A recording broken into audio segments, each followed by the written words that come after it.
programang ito ay rated SPG. Striktong patnubay at gabay ng magulang ang kailangan. Maaaring may masiselang tema, lengguwahe, karahasan, sexual, horror o droga na hindi angkop sa mga... Kailangan ko maging matapang para sa Yolo. Lalabanan ko kung ano man yung takot na nararamdaman ko. Dahil hindi ka matutulad kay Ninong Cromwell.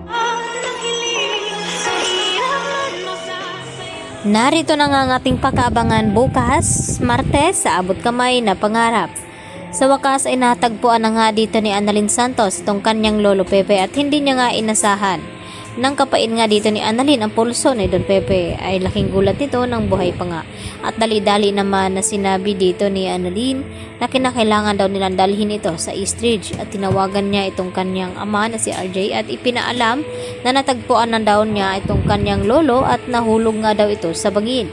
At dali-dali naman nagtungo itong sina Giselle at RJ sa Eastridge Hospital kung saan ay dumating na nga itong si Don Pepe.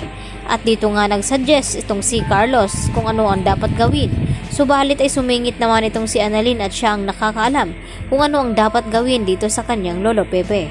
At hindi na nga siya mapipigilan dahil gagawin lahat ni Annalyn upang mailigtas lamang itong kanyang lolo at hindi matulad dito kay Ninong Cromwell. At kinakailangan lalabanan dito ni Annalyn ang kanyang takot upang mailigtas lamang itong kanyang lolo dahil nakasalalay na nga ngayon kay Don Pepe ang buong katotohanan na magsasabi na itong si Zoe ay hindi tunay na anak dito ni RJ at si Carlos ang tunay na ama nito.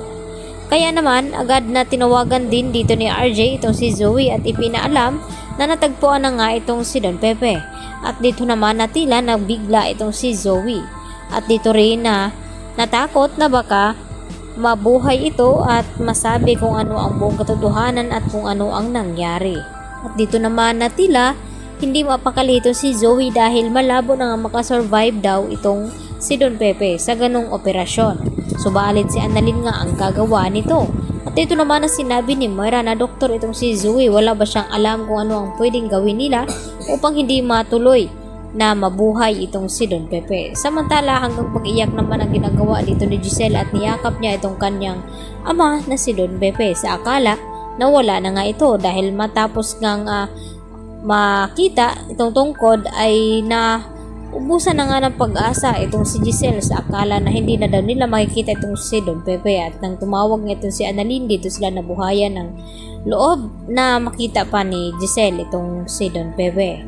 At dito naman nasawi itong si Balahadya dahil nang laban nga ito sa mga pulis at hindi nga nasabi kung kasabwat nga ba niya itong si Moira. Subalit malakas pa rin ang kutob dito ni Doc RJ na itong si Moira pa rin ang mastermind sa nangyaring kidnapping dahil nawawala pa nga ngayon itong pera kung nasaan at dahil nakatakas pa nga itong mga kasabwat ni Balahadya.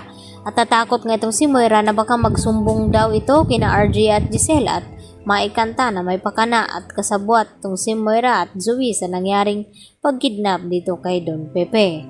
At sinisisi naman ngayon lahat ni Moira ang nangyari nga kay Don Pepe at dito sa pagkahuli ni Balahadya at pagkasawi dito kay Zoe at hindi na nga malaman ni Zoe ang kanyang gagawin. At pinuntahan naman agad ni Carlos Benitez itong kanyang anak nang tawagan niya ito at nagsabi na hindi daw niya sinasadyang mapaslang itong kanyang lolo.